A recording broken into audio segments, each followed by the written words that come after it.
تبارك الذي نزل الفرقان على عبده ليكون للعالمين نذيرا. الحمد لله رب العالمين والعاقبة للمتقين والصلاة والسلام على سيد الأنبياء والمرسلين. أما بعد، أعوذ بالله من الشيطان الرجيم. بسم الله الرحمن الرحيم. قل هذه سبيلي أدعو إلى الله على بصيرة أنا ومن اتبعني وسبحان الله وما أنا من المشركين. وقال النبي صلى الله تعالى عليه وسلم: من أحيا سنتي فقد أحياني ومن أحياني كان معي في الجنة. صدق اللہ العظیم وصدق رسولہ الکریم.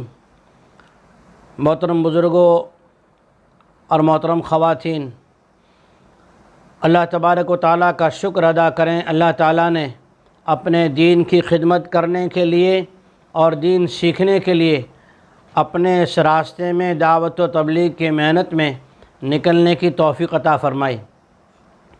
حضرت جی یوسف صاحب رحمۃ اللہ علیہ فرمایا کرتے تھے، جن اعمال کے ساتھ ہم زندگی گزار رہے ہیں، 5 وقت کی نماز، اشراق، چاشت، اوابین، تہجد اور تسبیحات، تلاوت، اس اعمال کے ساتھ ہم زندگی گزار رہے ہیں، اس پر اگر اللہ کا شکر ادا کریں گے کہ اللہ تو نے ہمیں ان اعمال کی توفیق دی ہے، تو اللہ تعالیٰ اعمال میں ترقی دے گا اور اعمال سیکھنے کی توفیق ہوگی، ایمان کی بھی ترقی ہوگی، اعمال کی بھی ترقی ہوگی.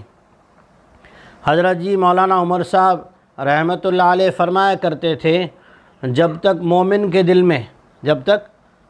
کے دل میں مرد ہو یا عورت، مومن کے دل میں جب تک یہ بات فکر میں رہتی ہے کہ مجھے تو نماز سیکھنا ہے، دعا سیکھنا ہے، قرآن سیکھنا اور صحیح کرنا ہے، تسبیحات میں اللہ کا دھیان جمانا ہے، جب تک اپنے ایمان کے بارے میں مومن فکر مند رہتا ہے، اللہ تعالیٰ اس کو امتحان سے، آزمائش سے بچاتے ہیں.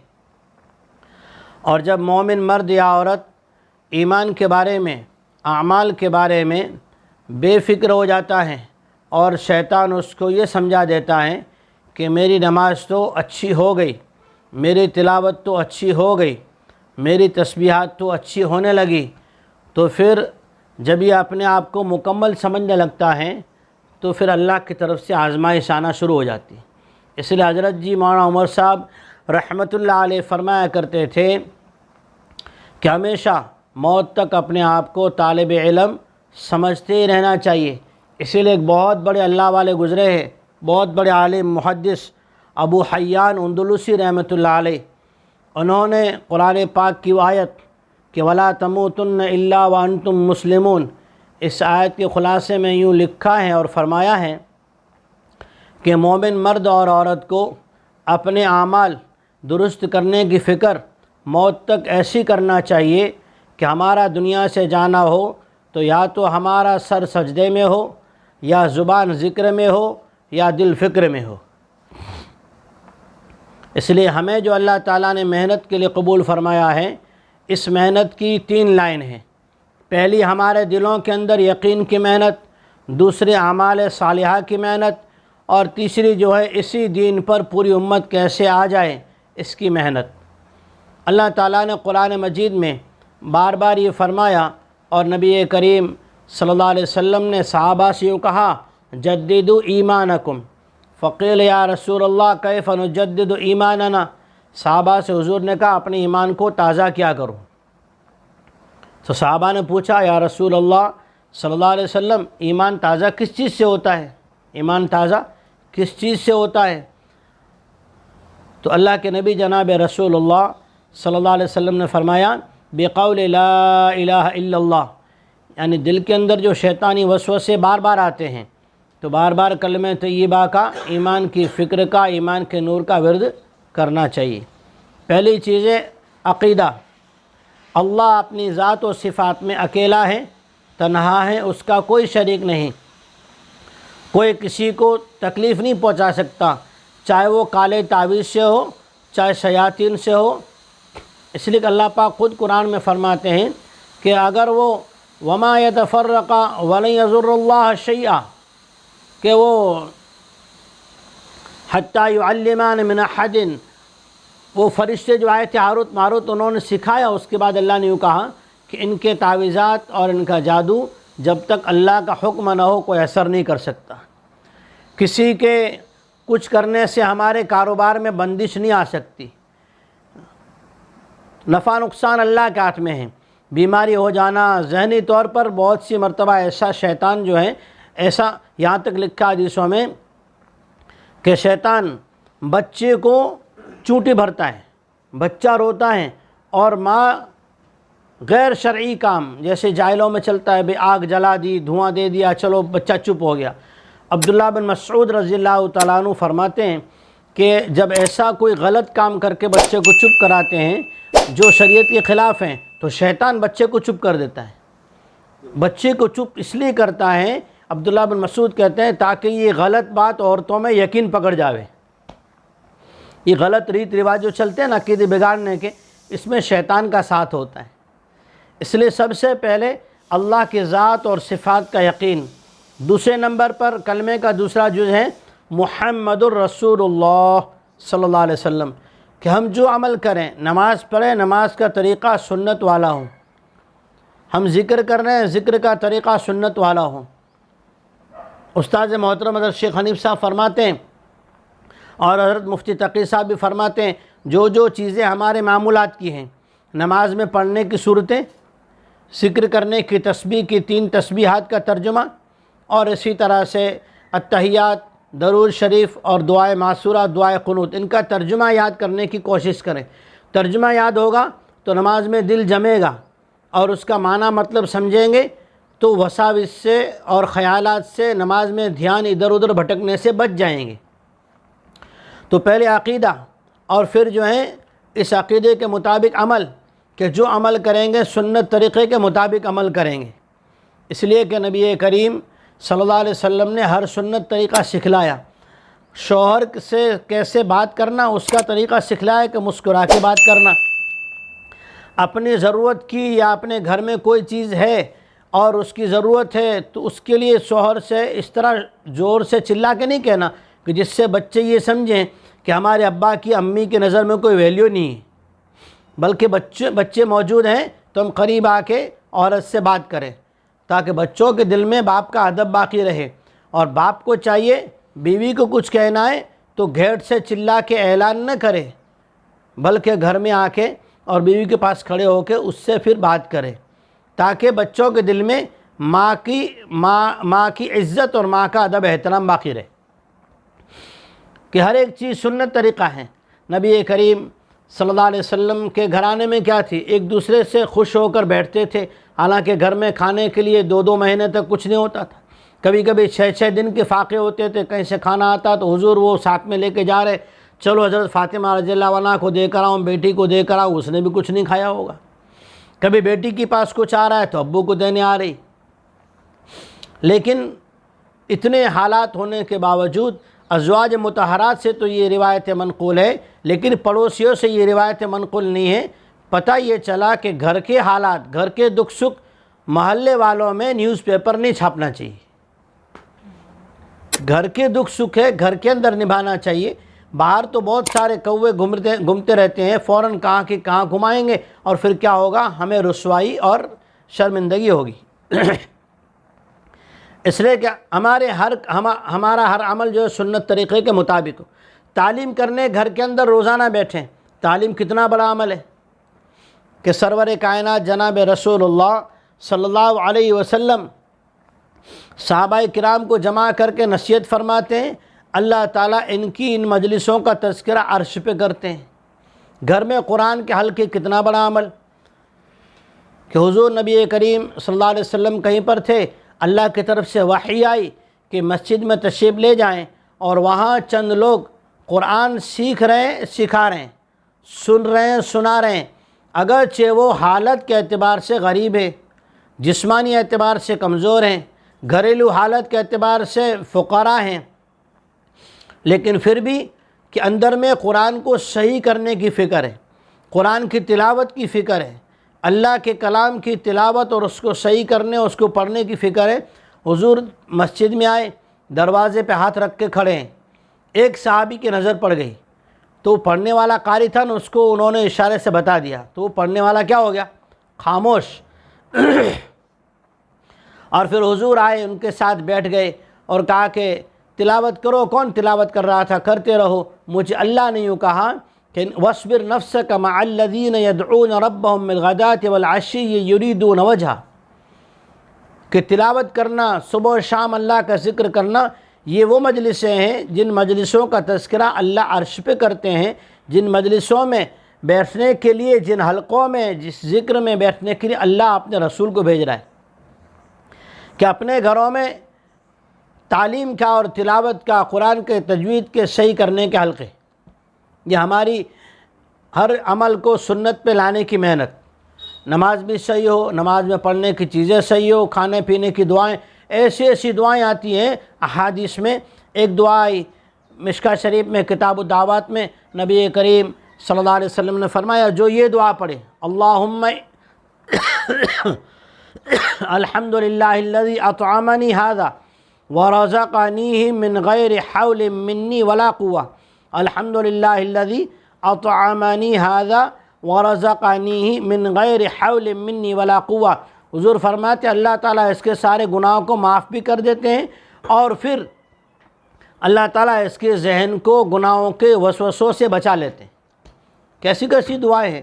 سونے سے پہلے پڑھنے کی دعا، اللہم قینی عذابک یوم تبعث عبادک، 3 بار بندہ پڑھ کے سوئے تو ساری رات نفل عبادت کرنے کا ثواب۔ کھانے کے بعد کی بعض دعائیں ایسی ہے، اگر پڑھ لیں تو کھانے کا حساب نہیں ہوگا۔ ہمارے پاس جو وقت ہے اس کو ہم سنت طریقے سیکھنے میں لگائیں گے۔ یہ 2 محنت، ایک ایمان کی عقیدے کو درست کرنا، دوسرا اپنے اعمال کو سنت طریقے کے مطابق کرنے کی کوشش کرنا۔ سنت طریقہ کون سا ہے؟ جو سنت کے ساتھ ہو۔ جیسے آج دنیا میں ہم کسی بھی دکان پہ جاتے ہیں تو اس میں پوری چیز کو کھنگالتے ہیں، یہاں تک کہ دکان والے کا اب وشواس نہیں کیا جاتا، کیونکہ ہر چیز اوپن ہے۔ فوراً گوگل دامت برکات ان کو پوچھتے ہیں، گوگل میں سرچ کرتے ہیں کہ بھائی یہ چیز ڈپلیکیٹ ہے، اس کی پرائز مارکیٹ میں کیا ہے، ہول سیل کیا ہے، اور اس کے اوریجنل کی کیا نشانی ہے اور ڈپلیکیٹ کی کیا نشانی۔ فوراً گوگل دامت برکات ان کو پوچھ کے اس کے بعد دکان والا کہتے ہیں اس کی پرائز یہاں تو یہ بتا رہا آن لائن میں، یعنی آپ اتنا بھاؤ بتا رہے ہو۔ تو جو سنت عمل ہوگا وہ سند والا ہوگا، سنت عمل سند والا خاندانی ہوگا، اور جو سنت عمل نہیں ہے تو کئی سنائی بات پہ ہمیں عمل نہیں کرنا ہے۔ اپنے شوہر کے ذریعے سے معتبر علماء سے، اپنے مسلک کے معتبر علماء سے تحقیق کر کے پھر عمل کرنا ہے۔ جو عمل ہمیں کرنا ہے اپنے شوہر کے ذریعے سے اپنے مسلک کے معتبر علماء سے پوچھ کر پھر عمل کرنا ہے۔ اور پھر یہ 2 چیزیں جو ہیں، ایمان اور عمل صالح، اس کو کرنے کے لیے وتواصوا بالحق وتواصوا بالصبر، آپس میں صحیح راستے کی، صحیح عقیدے کی ایک دوسرے سے مذاکرے کرنا۔ آنے والی ماں بہنوں کا اکرام کیسے کرتے تھے کہ جناب رسول اللہ صلی اللہ علیہ وسلم کے گھرانے میں جو عورتیں آتی تھیں ساری مسلمان تھوڑی ہوتی تھی، لیکن گھر میں اکرام ہوتا تھا۔ مسجد نبی میں جو قیدی آتے تھے وہ مسلمان تھوڑی ہوتے تھے، کوئی یہودی، کوئی مشرک، کوئی کیا ہوتا تھا، لیکن صحابہ اکرام اتنا کرتے، ان کے ساتھ اخلاق سے ایسا پیش آتے کہ ان کے گھرانے میں ان کو اتنا ادب احترام ملا بھی نہیں ہوتا تھا۔ آج سب سے زیادہ جو دنیا میں ضرورت ہے وہ اچھے لفظوں کی ضرورت ہے، اچھے الفاظ، اچھے دل سے، اچھے اخلاق سے کسی کو پیش آئے نا تو اس کا دل جو ہے وہ ہم جیت لیتے ہیں۔ آنے والی ماں بہنوں کو ہم اکرام سے ان کا نام لے کے ان کو ایسا احترام دیں، ہمارے پاس کچھ چیزیں موجود ہوں جو ان کے سامنے بطور جو ہے مہمان نوازی کے پیش کریں۔ مثال کے طور پہ کوئی فروٹ رکھا ہے، کوئی ہمارے پاس مٹھائی کی چیز رکھی ہے، ارے آج جانی آپ تو ماشاءاللہ بہت اچھی، دیکھو آپ ان میں سب میں اچھی لگ رہی۔ اب ان کا نام لیا، انہیں 4 بندیوں کے سامنے عزت دی، انہیں کچھ ہم نے اپنی طرف سے کھلا دیا تو بس ماشاءاللہ وہ جو ہے ہماری ہو گئی۔ اب ان کو ہم ترغیب دیں گے کہ حق بات کی، آپس میں مذاکرے کے لیے اکرام ضروری ہے۔ سرور کائنات جناب رسول اللہ صلی اللہ علیہ وسلم نے 40 سال تک غریب، مسکین، یتیم، اپنے پرائے، پردیسی اور وطنی سب کو دکھوں میں کام آئے۔ اپنے دکھ میں کسی کو یہ نہیں کہا کہ میں دکھی ہوں میرا ساتھ دو، سب کے دکھوں میں کام آئے، اور اپنے سکھ میں سب کو شریک کیا، اپنے سکھ میں شریک کیا، اور دکھوں میں جس کو دیکھا دکھی ہیں ان کے پیچھے چلے گئے، ان کی رہبری کی، ان میں صلح کروائی، یتیموں کے سر پہ ہاتھ پھیرا، کسی کو کندھے پہ اٹھایا، کسی کو اپنے بازو پہ اٹھایا، کسی کو اونٹ پہ بٹھایا، کسی کو گھوڑے پہ بٹھایا، کسی کو جو ہے بلندی پہ کھڑا کر کے احترام، یہاں تک کہ حضرت بلال رضی اللہ تعالیٰ عنہ جیسے جو پہلے غلام تھے رضی اللہ، ان کو بیت اللہ پہ جوتی سمیت، پاک جوتی تھی، جوتی سمیت بیت اللہ پہ چڑھا کے اعلان کروایا کہ غریبوں کو، یتیموں کو، مسکینوں کو اخلاق کے ذریعے سے جیتا۔ تو اخلاق ہمیں آپس میں بھی ہم یہ عمل کریں، ایک دوسرے کا احترام کریں، ایک دوسرے کو پورے نام سے بلانے کی مشق کریں، اور احترام سے ایک دوسرے کو بلانے کی عادت ڈالیں، تو اس کے اثرات گھر جا کے بھی انشاءاللہ اچھے پڑیں گے۔ تو یہ تیسری محنت ہے آنے والی ماں بہنوں کا پہلے اکرام کرنا، پھر ان کا ذہن بنانا کہ رسول پاک صلی اللہ علیہ وسلم خاتم النبیین ہیں، نبیوں کے امام ہیں، میدان محشر میں شفاعت کریں گے، کسی نبی کو ہمت نہیں ہوگی، ہمارے نبی ہمت کریں گے، اللہ ان کو شرف دے گا، پھر وہ سجدہ کریں گے۔ کتنے بڑے نبی ہیں، ہمیں کبھی نہیں بھولے، دنیا میں بھی نہیں بھولے، قیامت میں بھی نہیں بھولیں گے۔ تو یہ چیزیں جو ہیں سنت طریقے سے نبی علیہ الصلوۃ والسلام کے نام سے، حضور کے نام کے ساتھ درود پاک پڑھتے ہوئے پیش کرنا ہے۔